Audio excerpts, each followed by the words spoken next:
One of these methods for treating a cold is thousands of years old. The other was designed in a modern laboratory. One uses ancient wisdom to restore your body's harmony. The other uses molecular science to wage a microscopic war. But here's the most important question.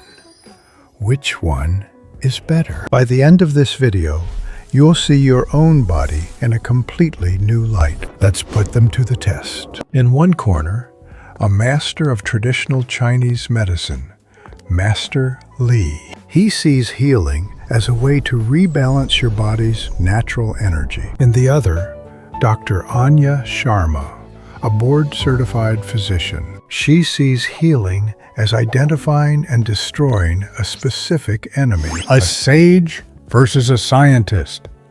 Who do you trust more instinctively right now?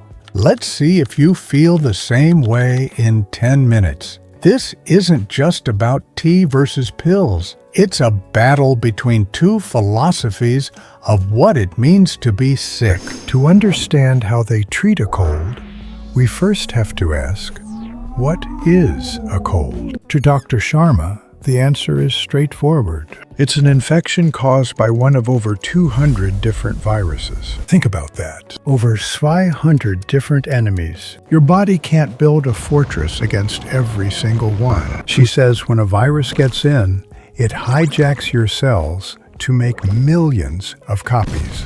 Your immune system sees this invader and launches an all-out counterattack. But here's the twist you've probably never heard. That runny nose, the cough, the sore throat. They aren't caused by the virus itself. They are the sounds of your own internal army going to war. So when you take a pill to stop your symptoms, are you helping? Or are you just silencing your body's own defense system? Now let's turn to Master Li, whose explanation starts with the world around us. He says your body has a protective energy shield flowing under the skin. He calls it Wei Qi, your first line of defense against illness. A cold happens when this shield is weak, or when an external pathogen, what he calls wind cold, is strong enough to break through. But this raises a question. If it's an energy shield, can your own stress bring it down? For Master Li, your symptoms are a roadmap. Chills, a stiff neck, and a clear, runny nose mean you have a wind-cold invasion. A high fever and a very sore throat mean you have a wind-heat invasion. He's not asking if you have a cold. He's asking, what kind of cold do you have? He's not treating a virus. He's treating an imbalance unique to you. Okay, the first 48 hours, that throat tickle is now a full-blown illness. What's the immediate plan? Dr. Sharma's approach is about symptom relief because there is no cure for the common cold. The virus has to run its course, which is usually 7 to 10 days. Dr. Sharma's goal is clear. She can't cure the cold, but she can make you functional while your immune system fights. Acetaminophen for fever and body aches. It won't kill the virus, but it lets you rest. And rest is medicine. Fever isn't your enemy. It's your immune system creating conditions where viruses struggle to replicate. Hot liquids send mucus and keep the throat moist. Chicken soup? There's actual research behind that one. Hydration powers every immune function. Your lymph system, your mucous membranes, your white blood cells. Sleep is non-negotiable. During deep sleep, the body releases cytokines, the proteins that directly fight infection. Saline nasal rinse.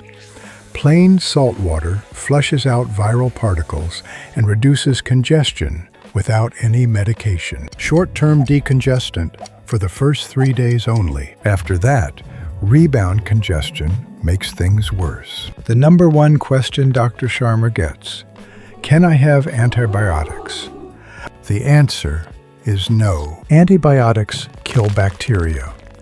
Cold viruses are not bacteria. Antibiotics do absolutely nothing to a cold virus. But here's the real danger. Every unnecessary antibiotic course breeds resistant bacteria. We're running out of antibiotics that work. Over-the-counter cold medicines feel helpful, but many stack multiple drugs you may not actually need. The hidden danger.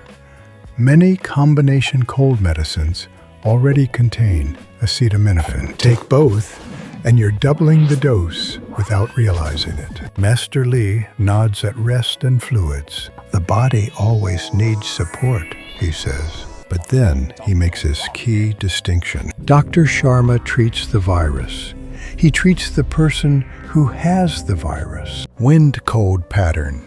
Chills dominate over fever. Clear runny nose, stiff neck, no sweating. Wrap up warm. The body is trying to push the pathogen out through the surface. It's clear that our health is more complex than we think. Many of these imbalances, whether from a Western or Eastern view, start with our hormones. On my website, you can find the one single product you need to add to your diet. It's cheap, available anywhere in the world, and incredibly effective. It helps your hormones begin to return to their natural state of balance. You can find it by going to the site, linked in the first comment. Master Li's job is to help that process, not suppress it. Step 1. Ginger and scallion tea. Fresh ginger opens the pores. Scallion root helps the body release the exterior. Drink it hot. Wrap in a thick blanket. Let a gentle sweat come naturally. Then dry off immediately. Re-exposure to cold reverses all progress. For more complete treatment, Master Li turns to Guiji Tang, the cinnamon twig decoction, first recorded 1800 years ago. Cinnamon twig warms the exterior and releases the pathogen. White peony root holds the yin, prevents excessive sweating. Fresh ginger amplifies the warming action. Jujube dates protect the stomach, so the stronger herbs absorb properly. Licorice root harmonizes all the other herbs, the classic peacemaker of Chinese medicine formulas. 5 herbs, each doing a specific job, each checking the others. An elegant, self-correcting system. Dr. Sharma has a question. Where are the randomized controlled trials? Master Li smiles. 1800 years of observation. Billions of patients. The data exists, just not in your format. They're both right. Different evidence frameworks, different definitions of proof.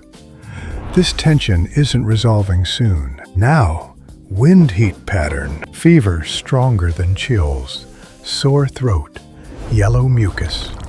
You feel hot, not cold. For wind heat, warming herbs like ginger and cinnamon would be completely wrong, like adding fuel to an already burning fire. Wind heat needs cooling, dispersing herbs that clear heat from the surface while releasing the pathogen.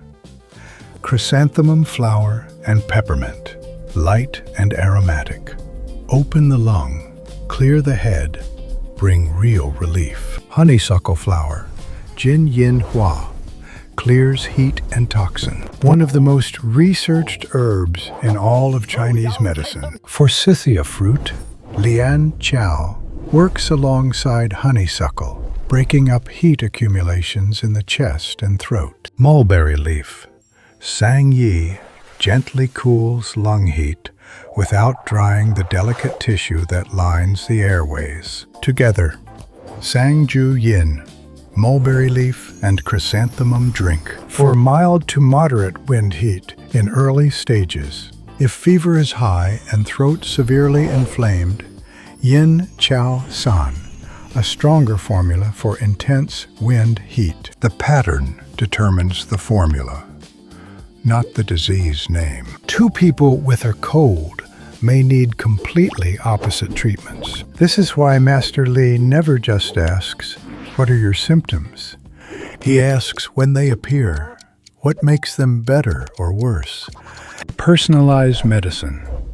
Not a new concept, an ancient one. TCM has been doing precision diagnostics for millennia. Dr. Sharma admits modern medicine is moving this direction too. Genomics, biomarkers, precision oncology.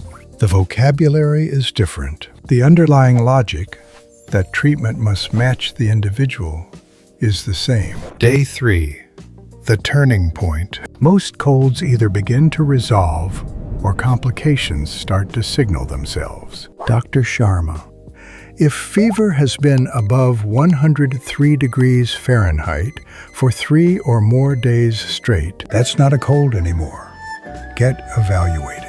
Yellow or green mucus lasting more than 10 days may signal bacterial sinusitis. That's the one case where antibiotics become appropriate. Ear pain, sharp facial pressure, deeply productive cough. These patterns warrant clinical examination, not home treatment. Master Li also watches day 3 carefully. He checks the pulse at the wrist.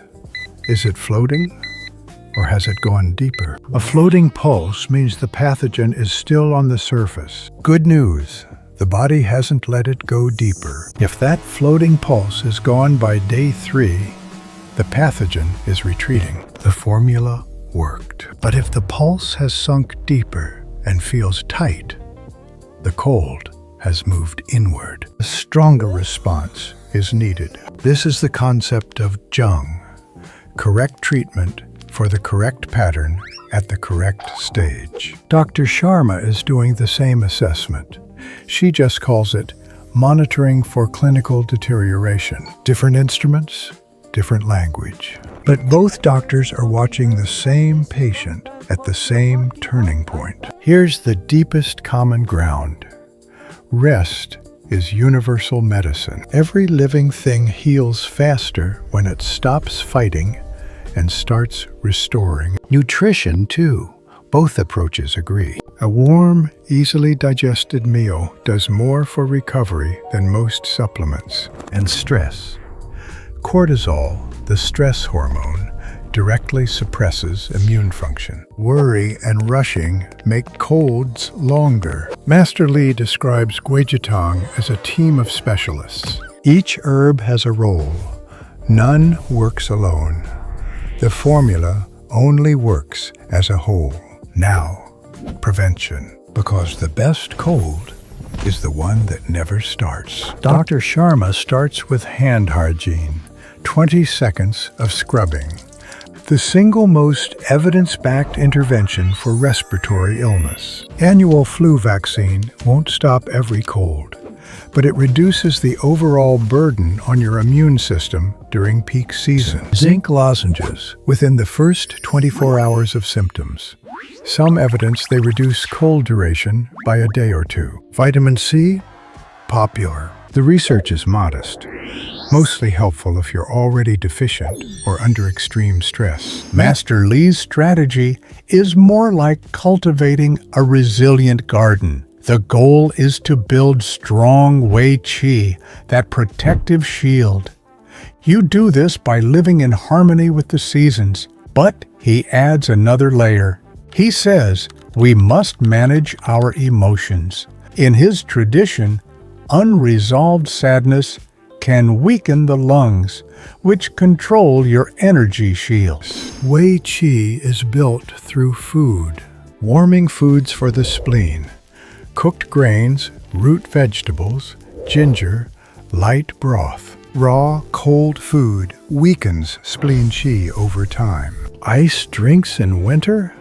Master Li has opinions. The star herb for Wei Qi, astragalus root, Huang Qi, adaptogenic, widely studied, builds baseline immune resilience. For chronic Wei Qi weakness, frequent colds all winter, Master Li reaches for Yu Ping Feng San, Jade Screen Formula. Astragalus, Atractylodes, and Siler root, 3 herbs that form a protective screen across the body's exterior. Seasonal adjustment matters too. Autumn and winter call for warming, nourishing foods.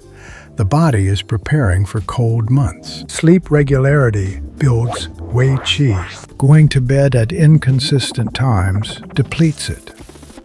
The body's internal clock governs immune cycling. TCM and Western medicine both recognize this. Circadian rhythm disruption is a documented immune suppressant. Emotions matter more than most people realize. In TCM, each organ system carries an emotional resonance. Grief and sadness directly affect the lung, the organ most vulnerable to wind and cold invasion. Unresolved grief keeps the lung contracted. A person who doesn't cry when they need to is more vulnerable to respiratory illness. Anger in excess damages liver qi. Through the 5-element cycle, a damaged liver eventually stresses the lung. Dr. Sharma's parallel. Prolonged psychological stress elevates cortisol. It reduces natural killer cell activity and shortens telomeres. Tai Chi and Qigong, gentle, rhythmic movement, build Wei Qi while calming the nervous system simultaneously. Multiple clinical studies show Tai Chi practitioners have measurably stronger immune responses to flu vaccines than sedentary controls. The controlled breathing in Qigong activates the parasympathetic nervous system. This is the rest and restore mode where immune function thrives. Now, the safety warning. Both Master Li and Dr. Sharma agree on this completely. Difficulty breathing or chest pain. Stop all home treatment and seek emergency care immediately. High fever with stiff neck and sensitivity to light. This is a meningitis warning. Call emergency services. Coughing up blood, even a small amount. Immediate clinical evaluation, not home remedies. Master Li adds, if any herbal formula makes your symptoms noticeably worse within 24 hours, stop and seek guidance. Self-treatment has limits. Both systems agree. Know when to escalate. So, which doctor do you call? The answer is both. Not either or, both. Dr. Sharma gives you germ theory, antiviral research, and a clear protocol for escalating to clinical care. So, I have a question for you. Which approach makes more sense to you? Let us know in the comments. And remember, true health often starts with rebalancing what's inside. On my website, you can find the single, powerful, and globally available product I mentioned earlier. To find it, just go to the site linked in the very first comment.